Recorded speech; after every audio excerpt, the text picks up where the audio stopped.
Defamation offence म्हणजे बदनामी गुन्हा.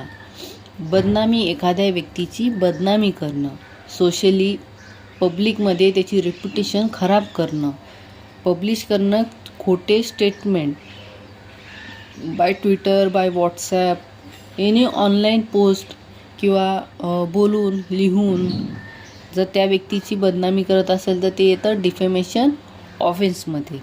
डिफेमेशन ऑफेन्समध्ये क्रिमिनल डिफेमेशनमध्ये येतं की त्याने पब्लिकमध्ये बोललं असेल किंवा व्हॉट्सॲप ट्विटरवर काही पोस्ट केलं असेल लिहून, एखादे सिम्बॉलिक त्याच्याशी रिलेटेड असं केलं असेल किंवा हातवारे किंवा ऑनलाईन पोस्ट केली असेल तर हे सगळं येतं क्रिमिनल डिफेमेशनमध्ये. आणि ह्या सगळ्या गोष्टीचं त्यांना इंटेन्शन आहे की की त्यांची बदनामी झाली पाहिजे त्या व्यक्तीची, त्यांना नॉलेज आहे की असं असं केल्याने बदनामी होईल. या सगळ्या गोष्टीला डिफेमेशन ऑफेन्समध्ये काउंट केलं जातं. मग दुसरा पॉईंट येतो law of applicable. Law of applicable हे अर्ली लॉ 2023 BNSच्या आधीचं लॉ आहे. IPC section 499. यामध्ये काय म्हणलं डेफिनेशन येते डिफेमेशनची 499मध्ये आणि IPC सेक्शन 500मध्ये पनिशमेंट येते. ठीक आहे.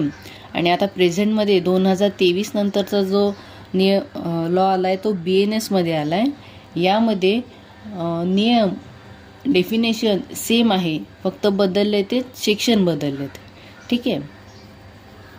मग डिफेमेशन ऑफेन्सला पनिशमेंट काय मिळते, तर पनिशमेंट मिळते 2 वर्षाची जेल आणि फाईन.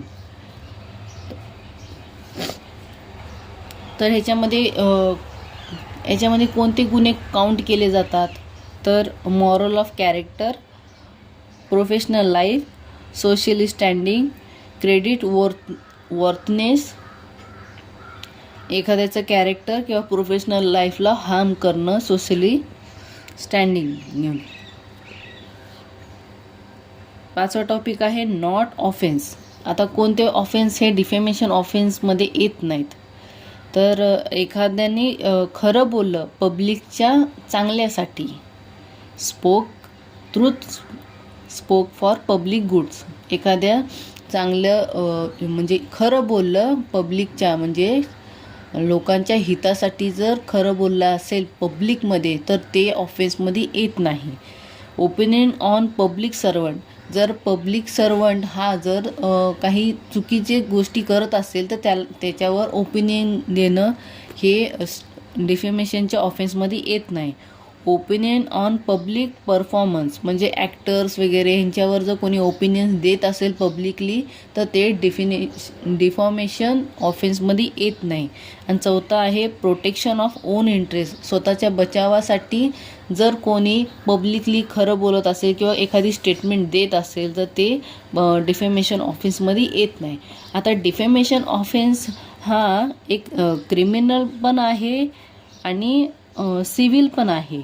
तर सिव्हिलमध्ये आणि क्रिमिनलमध्ये काय फरक आहे, तर क्रिमिनलमध्ये जर डिफेमेशन केली असेल, क्रिमिनलमध्ये काय येतं की जर तो बोलला असेल, लिहिला असेल, हातवारी केल्या असतील पोस्ट, ठीक आहे, आणि समजा ते जर क्रिमिनल आहे तर त्यांना जेल होणं हे आहेच, कंपल्सरी आहे. याच्यामध्ये जेल होत नाही. याच्यामध्ये काय होतं, ह्याच्यामध्ये कसं कोर्ट वगैरे येतं आणि हे कसं प्रायव्हेटली डिस्ट्रीब्यूट केलं जातं. ठीक आहे. असं या दोघांमध्ये फरक आहे.